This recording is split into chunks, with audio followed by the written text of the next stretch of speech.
Hey, good beginning of the week. So this week we're going to talk about EFT, and the originator of that is Sue Johnson. This is one of those approaches that you can't really ignore because it has such great research. There's research that shows that it's 90% effective in helping people to change. So that's pretty impressive. So let's jump in with that. Emotion focused therapy. So, emotion focused therapy has become one of the, like I mentioned, one of the leading empirically supported approaches to treating couples. It's also used with individuals. I I work mostly with couples, so I sort of think of it as a couples approach.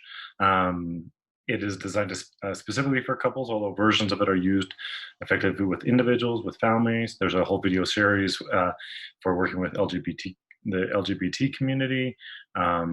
And it's like I said, I think they said 70% uh, feel more calm after it. I might be saying the wording wrong, but 90% experience improvement when receiving this type of treatment, which is great.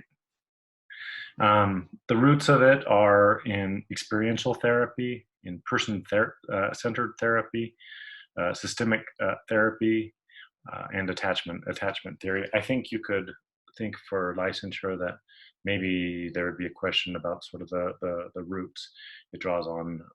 So those are all important to know about. So all knowledge is experience. Everything else is just information. Um, Basically, and I don't know how much training you all have had. I'd be curious actually to hear how big it is at your particular university. There are camps of people who are really interested in this. If you haven't got training into it, it's one of the ones I think is worth your time to learn more about. EFT views couples distress as being maintained by absorbing negative affect. Um, I think about it. If you ever read the book Pragmatics of Human Communication, they say that couples can get stuck in, or individuals can get stuck in negative sentiment override, or positive sentiment override, which is just what it sounds like. It's like you start to filter everything through either a negative or a positive lens. And couples who are in distress are often stuck in a negative one. Absorbing negative affect both reflects and primes rigid, constricted patterns of interacted. People get into those places where I'm not going to change until they change, and so both of them are doing the same thing again and again, and it's really hard to. It feels really hard to get out of that. These patterns make the safe emotional engagement necessary for secure bonding almost impossible. Sometimes I will work with people just to get them to go do something that's not problem focused, because I'm trying to get them to a place that's um, not characterized just by negative emotions. That can be tricky. The goals of EFT are to access and to expand and reorganize key emotional responses. You could think of that as unique outcomes, unique solutions, other models, language, other ways. You're trying to find something that's working and and to expand it. And I do that all the time. So people will come in, they'll say, yeah, we fought almost every day this week. And I'll say, well, was there a day that you didn't fight? And they'll say, yeah, well, Sunday night we had a really good night. Well, what was different about Sunday night? And I'm much more interested in that. Create a shift in a partner's interactional positions.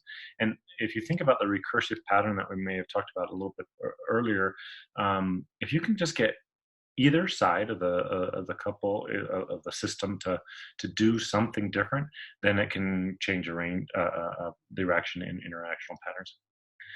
And you want to foster the creation of a secure bond between partners through the creation of new interactional events that can redefine the relationship. A very common homework assignment, just a side story, is that I will tell people, okay, this week I want you to do one thing very small that you think your partner would experience as romantic or caring, but you can't tell them what it is. And then next week I'm going to ask you to try and guess what it was. And so I'll make sure you don't do anything too big. I can't send 10,000 flowers. You got to be something subtle, so that it's not too easy for them to guess. What I'm really trying to do there is just to get their focus, what they're looking for, to be different than their confirmation the negative view of the relationship. Accessibility and responsiveness are the building blocks of a secure attachment bond. Consequently, EFT is about the security of the attachment bond, accessibility, and the responsiveness of the partner.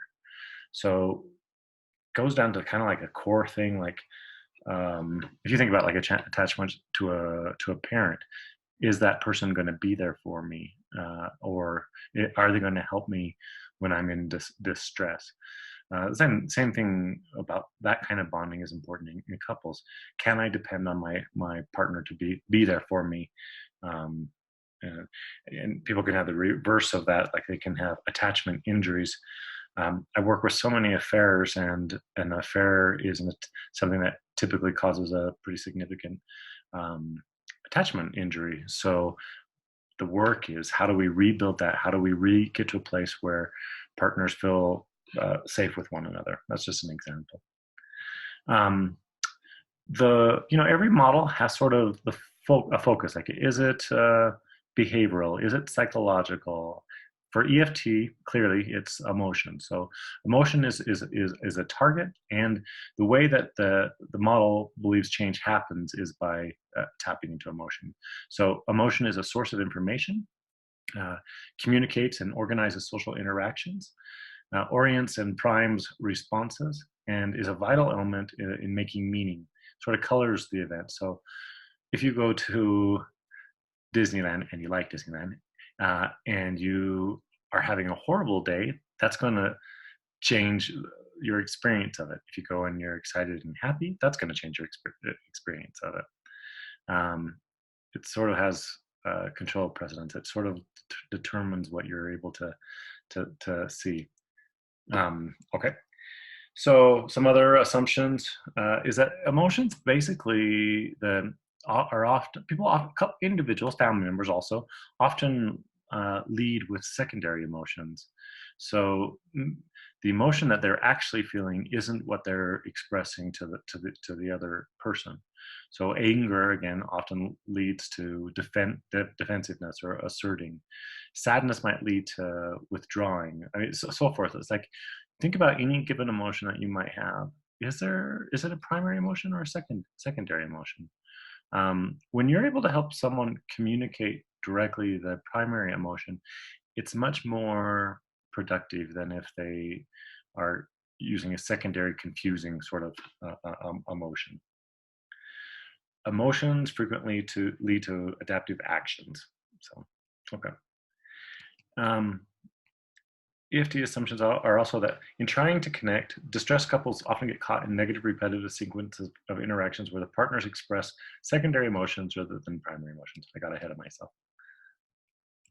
Okay, insecure attachment leads to negative interaction cycles, and in return, negative interaction cycles lead to insecure attachment. It's sort of circular in how that happens. Rigid interactions reflect and create negative absorbing emotional states. So sometimes the very thing that you want to change in another person, in ourselves, like we end up actually creating the thing that we don't want in the other person by the way that we're responding to people. Negative absorbing emotional states reflect and create rigid interactions. I guess I'm repeating a little bit, sorry. Partners are not sick or developmentally delayed. They're stuck, and there's no reason for any judgment there, because we all as humans get stuck in emotions sometimes. Most needs and desires are adaptive. Like, there's some reason that those emotions are existing, and part of our detective work is to try and figure out why. Attachment needs are universal, although their expression is culturally defined. The way we seek and obtain support is defined different in various cultures, and even in different families, and must be understood and respected. So you really do want to know your clients enough to sort of get a sense of how they make sense of their emotions.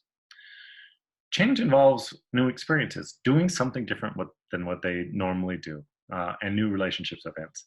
This isn't exactly EFT, but like sometimes I'll say, okay, so you're noticing that every morning you're having an argument. Could you try having that argument at night? Or could you try going out into the backyard and only arguing when you're sitting on the trampoline? It really doesn't matter. you're just trying to interrupt the who, what, where, and how things are happening. Therapy is about creating these new relational experiences. Just a brief story.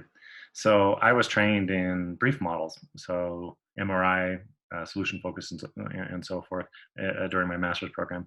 And so I then went and got my doctorate, and I was in a supervision, early supervision in my doctorate program, and someone asked me, a supervisor asked me, so what? How did the client feel about that? And I said, what does that matter? Because I really thought anything beyond successions and just focusing on the problem and solutions and such was almost unethical. So that's the week I was required to read EFT, Sue Johnson's book, and it really opened up my eyes. I realized that there's lots of different ways you can think about therapy and lots of different entry points. Like for some people, maybe entering in more of a cognitive place is helpful. For others, it's emotions. For others, it's behavior.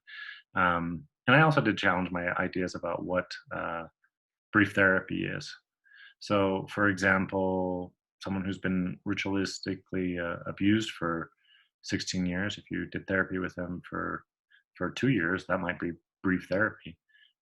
So yeah, there's lots of different ways to think about therapy and about how to go about it. Be quick. Don't be too quick to judge people's theories, because yeah, there's lots of different ways people change.